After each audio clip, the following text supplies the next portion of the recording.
आज हम सीखेंगे जंतु के पेशीय ऊतक के बारे में। हम अपने दैनिक जीवन में विभिन्न प्रकार की गतियां करते हैं, जैसे बोलना, चलना, दौड़ना इत्यादि। क्या आप बता सकते हैं कि कौन सा ऊतक हमारे शरीर के विभिन्न अंगों को गति प्रदान करता है? सोचिए सोचिए। बिल्कुल सही। पेशीय ऊतक यानी मस्कुलर टिश्यू हमारे शरीर के विभिन्न अंगों को गति प्रदान करता है। चलिए एक क्रियाकलाप द्वारा समझते हैं कि पेशीय ऊतक विभिन्न अंगों को किस प्रकार गति प्रदान करता है। इसके लिए पहले आप अपना हाथ कोहनी से मोड़े। अब आप ऊपर और नीचे की पेशियों का निरीक्षण कीजिए। इसके बाद हाथ सीधा कर एक बार फिर पेशियों का निरीक्षण कीजिए। हम देख सकते हैं कि दोनों स्थितियों में पेशियां संकुचित और प्रसारित यानी कॉन्ट्रैक्ट एंड रिलैक्स होती है, जिसके कारण हाथ की गति होती है। पेशीय ऊतक लंबी कोशिकाओं का बना हुआ होता है। इन कोशिकाओं को पेशीय रेशा यानी मसल फाइबर कहा जाता है। पेशियों में एक विशेष प्रकार का प्रोटीन होता है, जिसे सिकुड़ने वाला प्रोटीन यानी कॉन्ट्रैक्टाइल प्रोटीन कहा जाता है।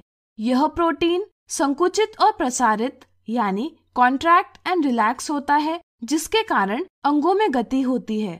पेशीय ऊतक द्वारा की गई गति और संरचना के आधार पर इसे रेखित पेशी यानी स्ट्राइटेड मसल, चिकनी पेशी यानी स्मूथ मसल और हृदयक पेशी यानी कार्डियक मसल में वर्गीकृत किया गया है।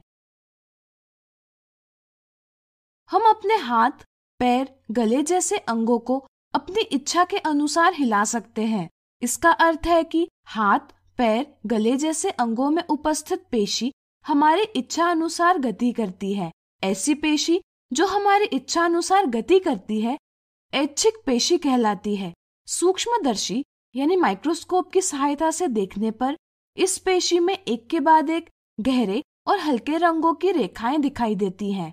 इसलिए इसे रेखित पेशी यानी स्ट्राइटेड मसल भी कहा जाता है। इस पेशी की कोशिकाएं लंबी, बेलनाकार यानी सिलेंड्रिकल, शाखा रहित यानी अनब्रांच्ड होती है तथा इसमें अनेक केंद्रक उपस्थित होते हैं। इसलिए ये कोशिकाएं बहुनाभीय यानी मल्टीन्यूक्लिएटेड होती हैं।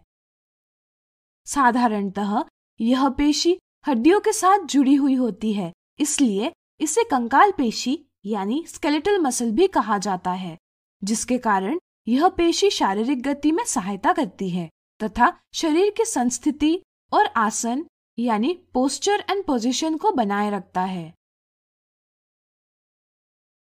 क्या हमारी आहार नली में भोजन का प्रवाह और रक्त वाहिकाओं का संकुचन और प्रसार हमारी इच्छा अनुसार होता है?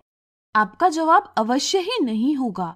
यानी कि आहार नली और रक्त वाहिकाओं में उपस्थित पेशियों की गति हमारे नियंत्रण में नहीं होती।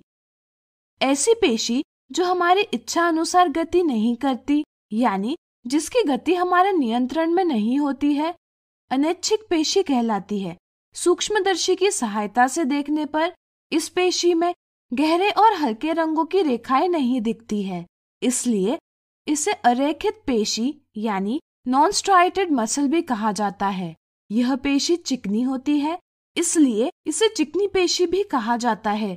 इस पेशी की कोशिकाएं लंबी, शाखा रहित यानी अनब्रांच्ड और एक केंद्रीय यानी यूनिन्यूक्लिएटेड होती है तथा इनका आखिरी सिरा नुकीला यानी तुर्क रूपी यानी स्पिंडल शेप्ड होता है। यह पेशी आंखों की पुतलियों यानी आइरिस, फेफड़ों की श्वसनी यानी ब्रोंकाई और मूत्रवाहिनी यानी यूरेटर में उपस्थित होती है।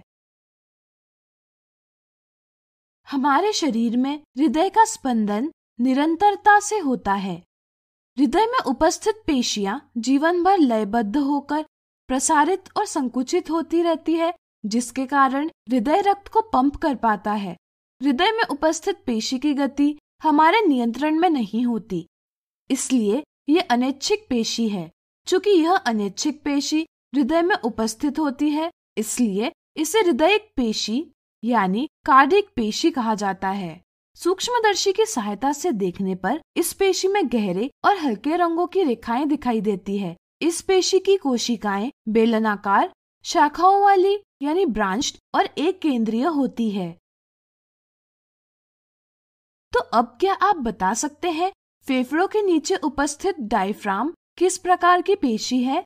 ज्ञात कीजिए। तो इस प्रकार आज हमने सीखा जंतु के पेशीय ऊतक के बारे में।